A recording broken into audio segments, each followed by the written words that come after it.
Mic check. 1, 2.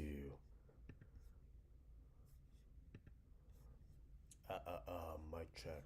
Okay, sounds like my microphone is working, so let's get this party started. Mic check. Okay, sounds like my microphone. Okay, where's my. All right. Oh, let me get rid of this text. All right. Good morning, everyone. Carl with a K here, and today's a bit of a type of stream I've never done before, but there's gotta be first time for everything, right? Today we're gonna be looking at my orchestration of Xepher, the one that New Jersey Gamer Symphony Orchestra is premiered a few months ago. By the way, shout out to New Jersey Gamer Symphony Orchestra. Thank you guys so much for performing this arrangement. And I loved watching every minute of that performance. Yep. It was a. Yep. Very glad to have the experience. So, but today, let's talk about all the decisions I made while orchestrating this amazing track from BEMANI 2DX 12 Happy Sky. And yeah, maybe we should just get right on into it. So, where do I start? Oh, before I go forward, I should provide a bit of a disclaimer that, you know, not every part was covered in this performance. From what I'm aware, electric guitar wasn't. Looks like Tam Tam wasn't. But other than that, but it was a great performance nonetheless, even if a few instruments were absent. So, just so you're aware, getting into this. Anyways, how are we all doing today? All right. Yep.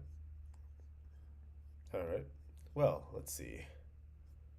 So, maybe we can start from the beginning. Nothing too crazy. Oop. I need to get used to how this thing scrolls. There we go. Perfect. So let's start from the beginning. So, what do we have here? Nothing too crazy yet. We got the choir, well, the sopranos, altos, and tenors, anyways.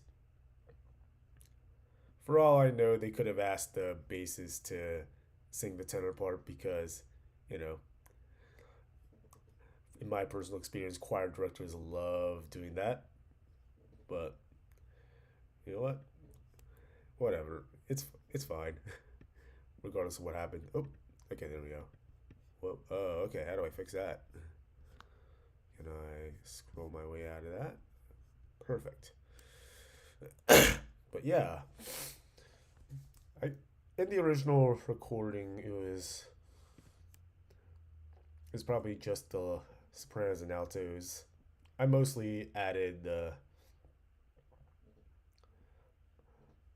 but I mostly changed that up a little bit out of concerns that not all sopranos will be able to hit that low A. Oh, what? Hello, Zero Sniper. When am I going to score the rest of the epic of Zekbak? One day. Zekbak? One day. One day. We'll go with that answer. Anyways, so it was going into like 2 and 3 part harmony, anyways. Could have scored it again. Could have scored this for all sopranos and altos. Probably like in the rest of the in the original track. Actually, let me look up the original track really quick.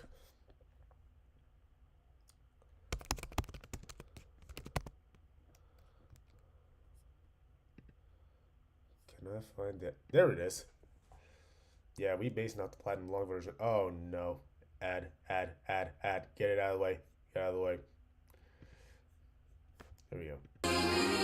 I wonder if Let me see if anybody's able to hear that. Let me check OBS really quick. Okay.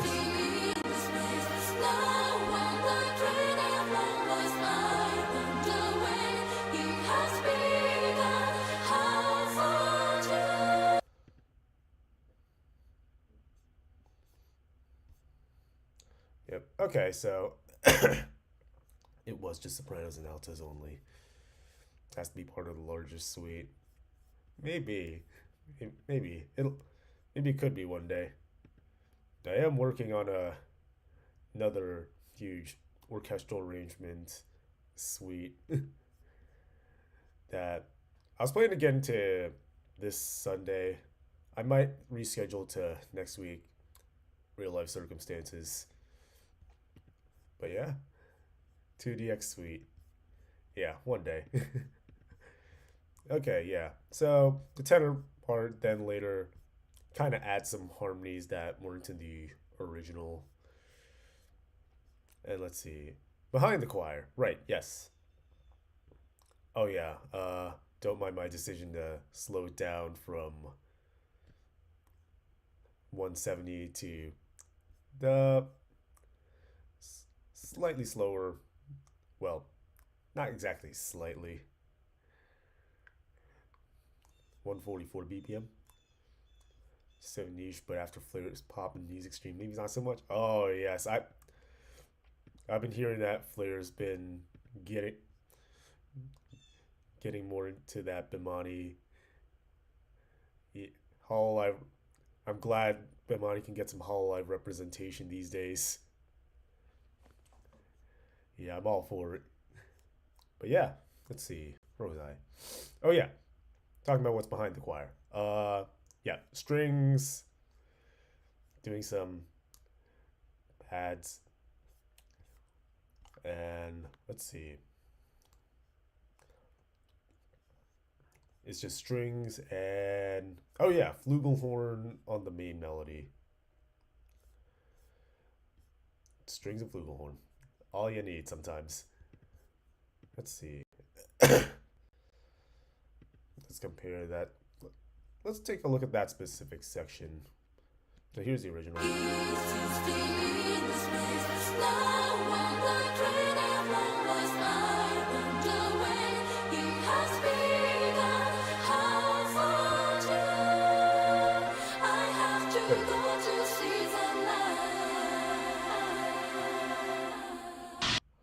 Yeah, so had to figure out some way to get that. Uh, Flugelhorn is definitely a choice. Was it because the instrumentation of the orchestra? Well, partially, yeah. I was arranging for an orchestra that did have flugelhorn. Like I could choose between either having three trumpets or two trumpets and a flugelhorn. Basically, that's what it was. The inferior. Hey now. Okay. Anyways, let's compare it to the original to what. Wait, no. What I did. Here we go. Where was that? Oh, oh, did I have this? Hello. Oh, there we go. Maybe I can. Can I set the volume higher? No. Okay.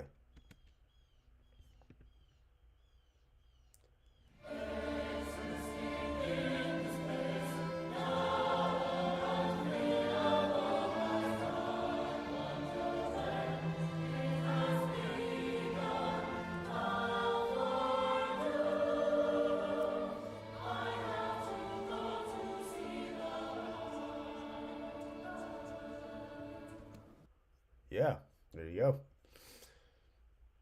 Let's see. I love how the flugelhorn supports the choir here. But yep, nothing much to talk about in this section. Oh, I think I should have also mentioned, yeah, the key I chose, D minor. The original, some maybe some people that have noticed that that is not the same key as the original, which is actually in F minor, for a couple reasons. One to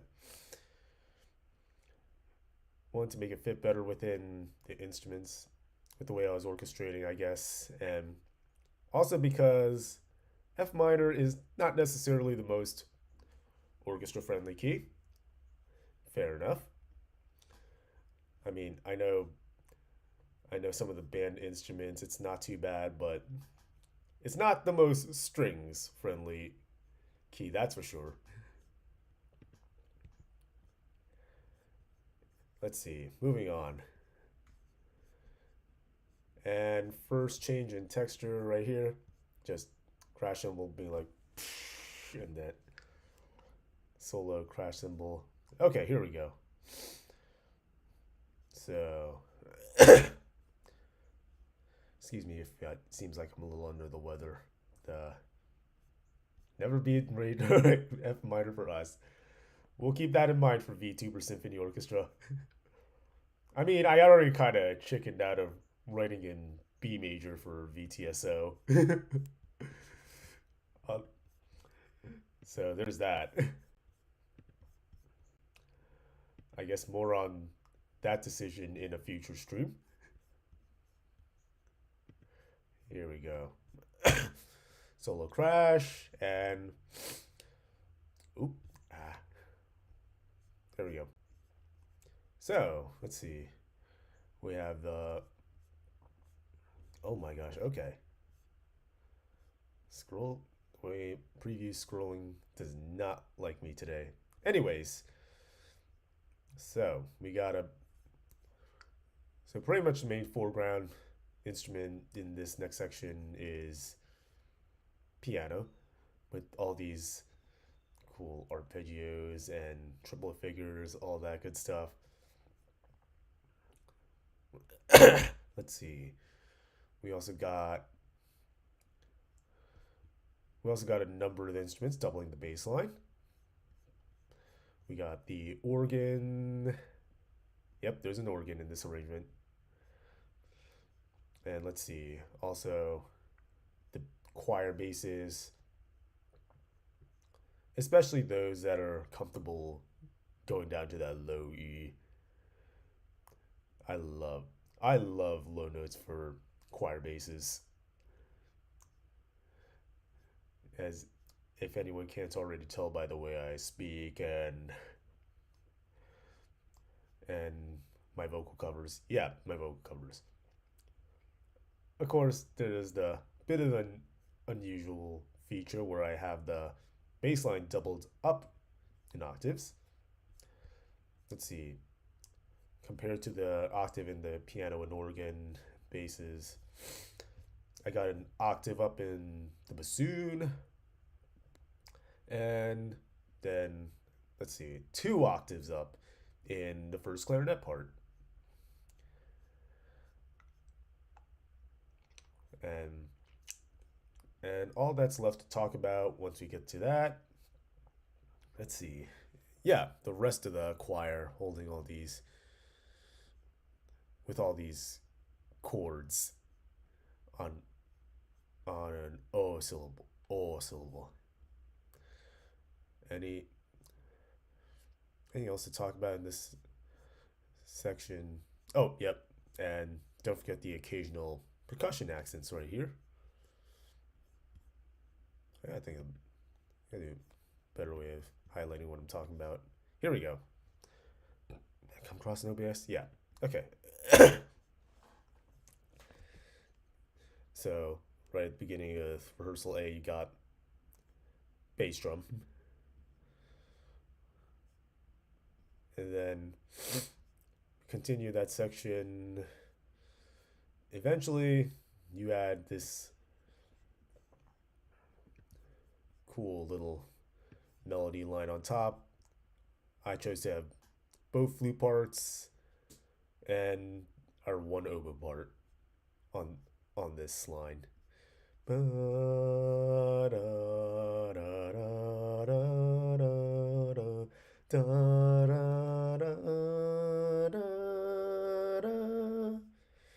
And yeah, more percussion accents, including crash cymbals back. And hey, Tiffany's first entrance. And and that's pretty much everything before the groove finally kick. Before things start getting a little groovy. Let's see. Let's do that thing where we compare the original versus the what I actually ended up doing. There we go. Right here.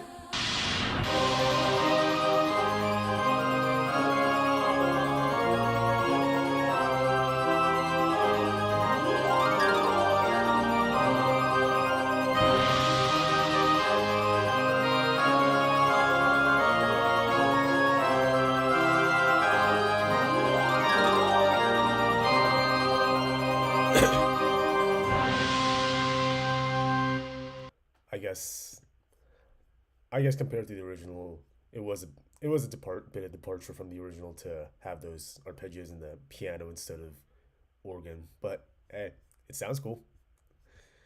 I don't know, it sounds cool.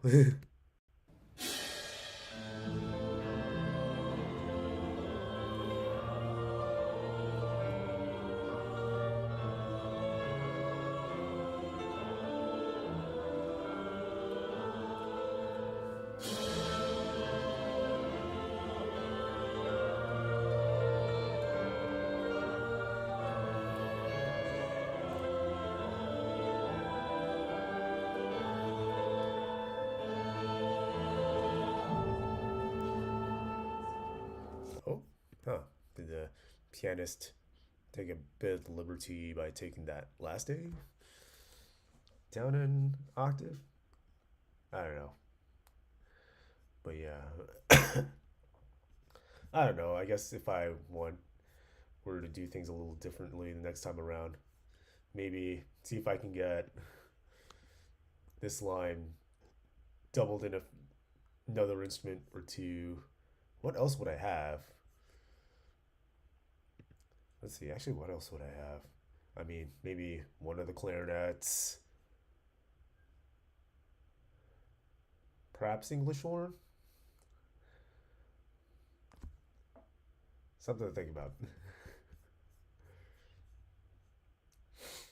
Let's see. But yeah, uh, yeah, there you go. And now we get to B. This is where we finally start to get something a little groovy.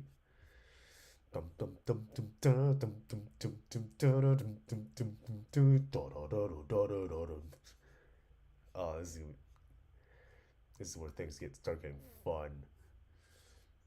So yeah, all strings. So that rhythm, all strings except contrabasses have it. So does the electric bass. And pretty much all the non single reed woodwinds. Let's see. Some instruments are playing some instruments are we also have some instruments only playing a bunch of accents. Contrabass right here. Our keyboards. Pretty much most of the percussion that's not drum set. Oh, and saxes. There you go. Sax is mainly because I maybe been a bit afraid to score like too many like a lot of this kind of scoring just like repeated staccato notes. Maybe too unnecessarily afraid, but here we are. It still sounds cool. I mean, I could have. Piano made. I mainly did that just to bring out the accents a little bit more. I could have just had piano play everything, but I was like, nah, I'm good. Organ, maybe a little not as great an idea to have to copy this. If Bolero exists, anything. Fair enough. Fair enough. And yep, then there's percussion.